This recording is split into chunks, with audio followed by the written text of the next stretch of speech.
Okay, people, welcome back to another Tales from the Tubs, or Tub Tales, Tubby Tales, Teletubbies. Nope, can't do that. The premise of this is I'm going through old tubs that have been hiding in the back of my closet for a while now. But since I have new space for everything, limited space obviously, I need to go through the tubs, sort them out, see what I can use, maybe get rid of something finally after all these years. I don't know if I can let go. But in the process of doing that, I go through each figure thinking, oh, look at that. Oh, I remember that. Oh, I was there. Like X-23. And apparently, I have both versions just laying in here. Anyone who was collecting Legends when X-23 released knows the controversy surrounding it. She's too new a character. She doesn't deserve the name Marvel Legend. Like the name of toy line should be taken that literally. The other big thing at the time was how many people didn't realize that there are claws in the feet. Seemed like every other week somebody would post on the forums about the foot claws. Like, informing the rest. And the rest would be, yeah, we knew that. But I don't think this figure is going to make her way back out of the tub onto the shelf anytime soon. It's just too skinny, scrawny, gangly. The hip balls stick out, and on this one, I'm sure it's because it's been in the tub for a while, but the leg turns in. Oh, in fact, that one's come loose. The pin came out. Nothing a little heat won't fix before, like I said, going back into the tub. Here's one that is hard to beat though. What's going on here? Oh, your ass is to the front, buddy. This scorpion is amazing to this day. The only big tell that this is a Toy Biz figure are the hip balls. And I guess you could say the legs are long, depending on your own personal idea of nice proportions. But look at that big chunky tail. You come swiping across like this, you're taking people's heads off, or limbs, or something. All the intricate little detail, the studs running along the lines of the costume, and actually now that I say costume, it's more like an armor, maybe. Another big Toy Biz tale are articulated fingers. It wasn't great at holding accessories, and then the ones that were meant to be grips folded shut to become semi-fists, but not really, because they're still grab hands. Posable's okay, but they don't hold up. How's that? They don't last. It's the same thing with the articulated toes. Over time, they'd loosen up, and stability issues. The only articulated toes I want these days are spider type characters, or maybe really agile guys and girls that do crouches and climbing and whatever. I did recently pull out this blob to compare to the new one, and while I like this, the new one takes the cake. This one does have its merits. It's Blob. He's looked like this at certain points in history, but it's not the most mobile or sturdy. This was meant to be put together, posed as well as it could, and then just stood on the shelf because you had to turn the legs into a certain position to make it go forward and back. It's just swivel up at the head. Like I said, it's okay. It's a nice placeholder, but it's staying in the tub. This Beta Ray Bill may be a contender though. Just look at that head. It is magnificent. Toy Busy though. The hips, the shoulders, they stick out from the body and it makes it kind of disjointed. You cannot beat that baby blue design on the chest piece and then the gold bronzy patina boots and belt buckle. Don't forget about those darker blue upper thigh pads. And remember how soft some capes can get? Rubbery and pliable and bleh. It does stick out a bit. And I don't remember what the hole's for. There's a flat stand going through. This may be a situation of taking some of the parts from this and trying to put it on the more recent one. Or would that work? No, you'd have to hollow out the shoulders a bit or something. He's still mighty. He's still noble. Oh, the Toy Biz Beast also has a special place in my heart. I sometimes forget that Toy Biz was playing around with the hippie hinges way back in the day. Articulated jaw. Don't forget about the beastly hunch and proportions. But it's showing its age color-wise. The limbs are kind of a greenish blue compared to the blue of the torso. Solid body. No crunch. No swivel. No nothing. Kind of like the first Wolverine.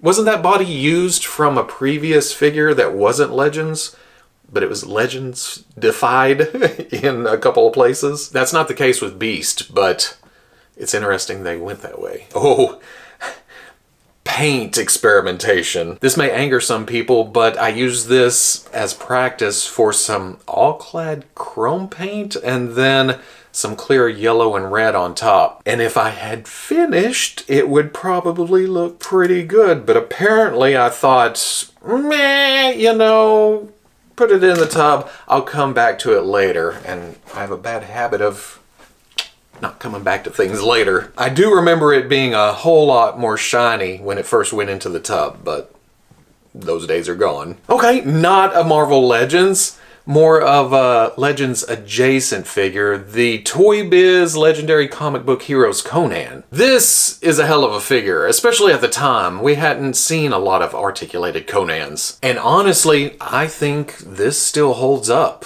except for the ankles. Well, okay, the hair is very plasticky. Like, let's not make it any longer than this because it would just kill all neck movement. But the ankles, they're so thin, I guess, to retain the range of movement.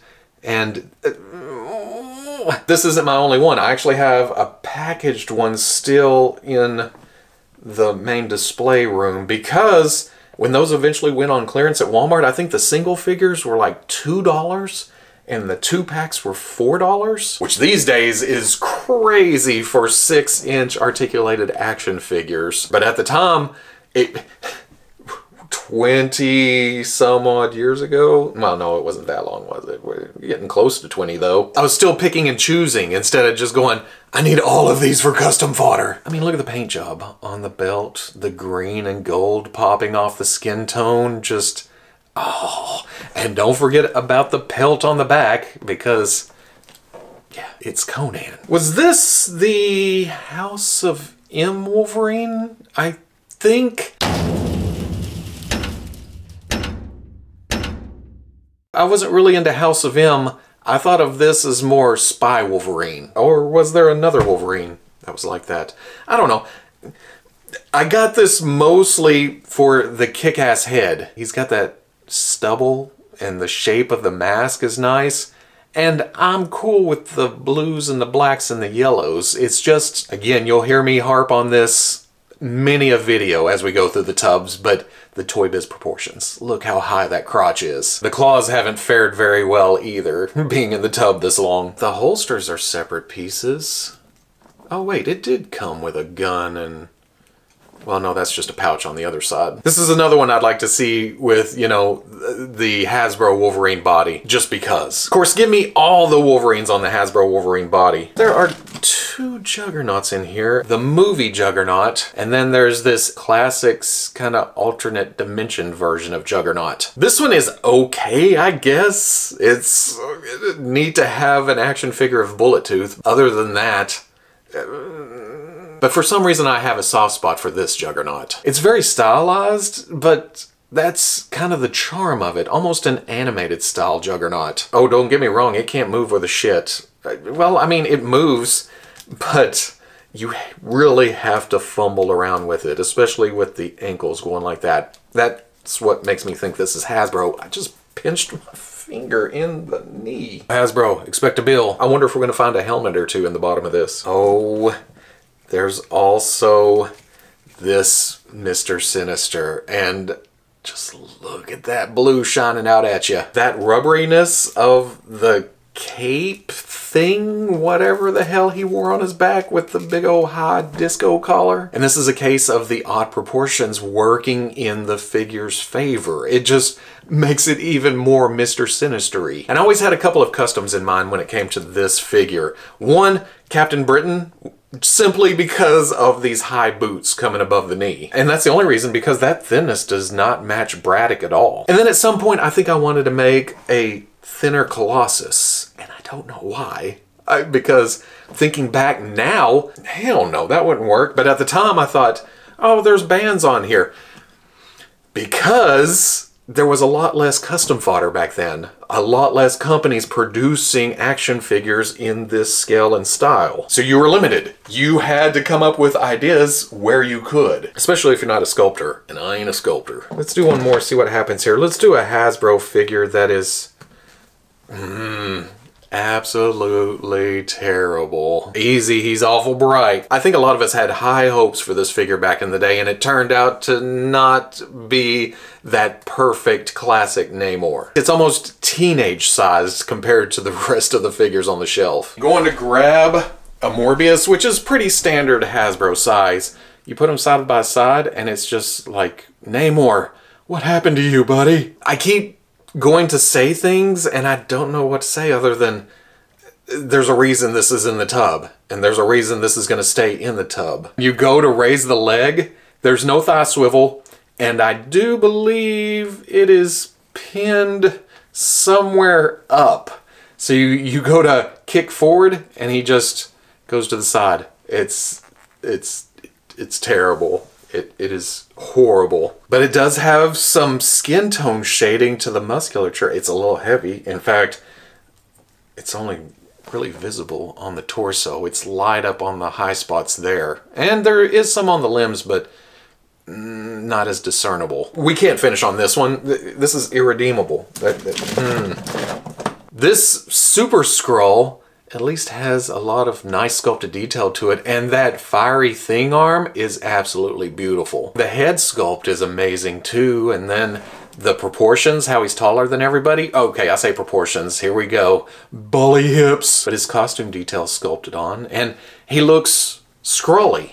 In fact, I don't know why this is in the tub. This should probably be on my shelf. This should be in my display alongside the Hasbro one, because you can never have enough Super Skrulls. There was variations of this too, wasn't there? And I never got any of the rest. I think this was hard to get, or some versions of this was harder to get. That is a better place to stop, on a little joy, a little rediscovering of older awesome action figures. That's not the end of this series though. There's more to this tub. There's more Hasbro. There's more Toy Biz. There's customs that have been just thrown in here and look terrible. And y'all seem to enjoy the first one, so we'll keep this going because I enjoy doing it too, looking through here. It allows me to voice my thoughts as I'm pulling out figures instead of just sorting, you know. So come back for part 3 of Tales of this tub. And then there will be more tubs after that. And more tubs after that. And I've got a few tubs.